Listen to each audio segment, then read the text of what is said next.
Well, it's a warm one out there today. I think it's something over 80. I'm just waiting here, pushing my luck.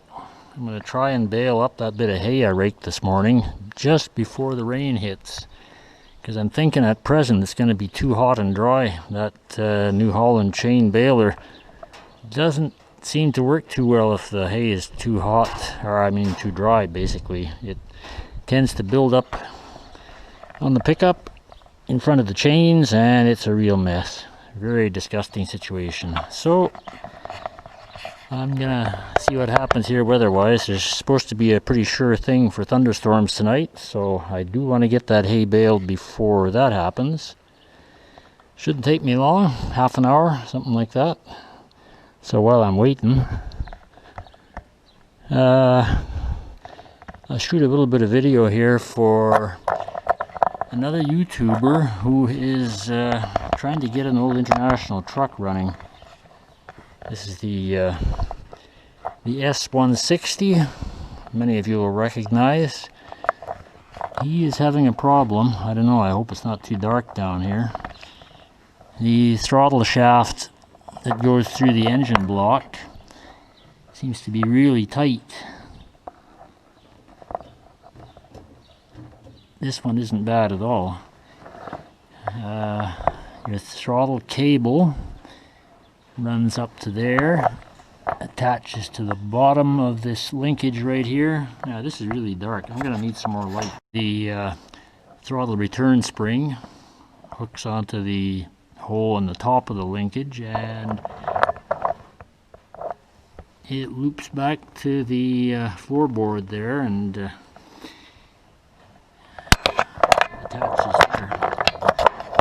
This throttle cable, as far as I know, works. I think what you're supposed to do is set the throttle to the speed you want with your foot and then use the cable, pull the cable so it holds it in that position.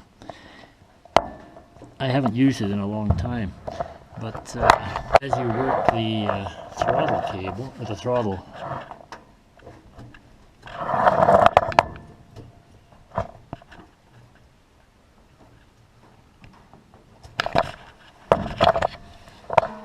you can see how it actuates the throttle shaft on the carburetor. Now this is a Holley carburetor, but it'll be basically the same principle as what's on your L130. I believe that's a Carter on there. I can't remember for sure, but they're very similar.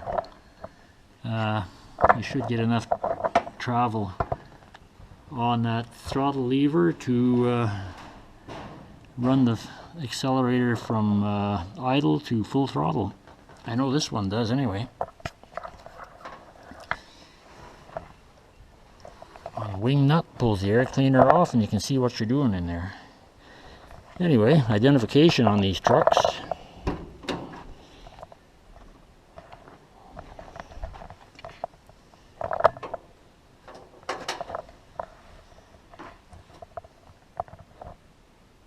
They make it pretty easy. International Harvester of Canada. Gives you your engine size and serial number and the gross vehicle weight rating. On this one it's 18,000 GVW.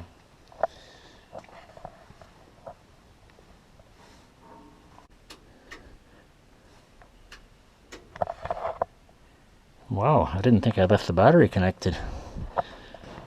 I don't usually. These old trucks with their 60-plus-year-old wiring. Yeah, I must have been planning to start it. You never know, leaving them parked with the battery hooked up and a wire shorts out or something and it could start a fire.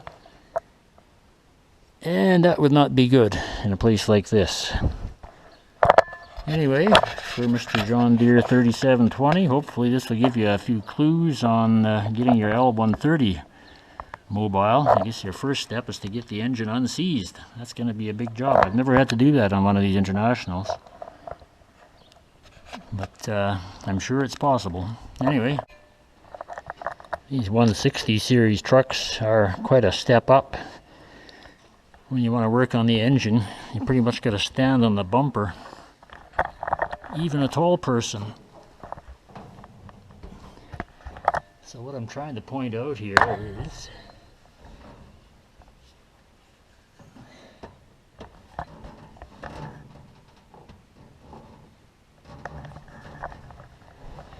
right where that broom handle is pointing, that's the attaching point for the throttle return spring. It's got a little wire link in there.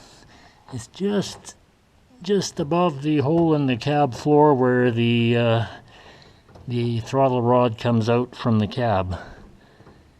So it's pretty simple. Basically, all you got to do is attach the base of that spring to something secure so it'll return the throttle to idle when you take your foot off the gas. Pretty basic. Alright. Hopefully the still picture turned out.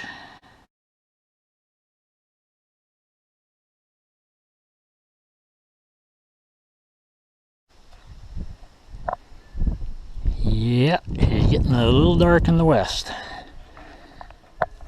I guess if I'm ever going to bale that hay, I better hit it now. Hopefully the humidity's up enough that it'll roll up nice and won't plug in the pickup. We shall see.